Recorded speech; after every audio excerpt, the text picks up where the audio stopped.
gannaaw bi nga xam ne ñi nga doon jëmbat garab te mu méngoog ndigal gi nga joxe woon soññi ci taalibe bi baax a baax pour ñu am ci taxawaay gu mat sëkk ñu woon sénégalais nag ay fan a ngi nii ci samedi gu njëkk ci weer wu ne ñu génn bokk setal sunu réew.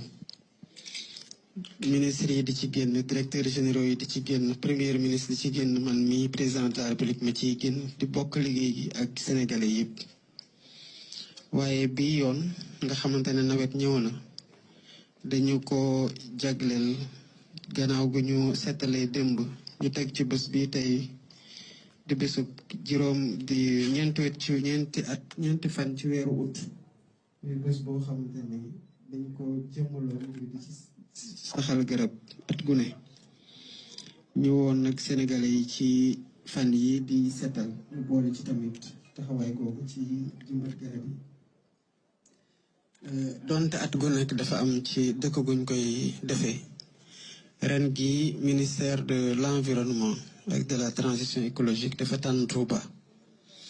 waaye ku xam lan moo tax ñu tànn Touba tamit dara du la ci bett ndax gannaaw bi nga santaane ñu am taxawaay boobu dafa am kuréel goo xamante ne taxawaayam dañ koy rafetlu bu baax a baax muy Touba ci kanam. ministre bi wax na bi ñu waxtaanee ak ñoom fekk ñoom am nañu ñaar fekk junneeg juróom-ñett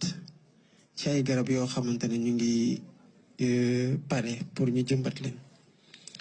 waaye leneen li ci teggu tamit te ñu lay ci sant bu baax a baax ñaan yàlla tamit mu gën laa may wérgu yaram gën laa may gudd fan ndax bi ñu ñëwee fii nga barkeel benn ci garab ay taalibe yu bari dañ ko def seen yëfu bopp di joxe addiya garab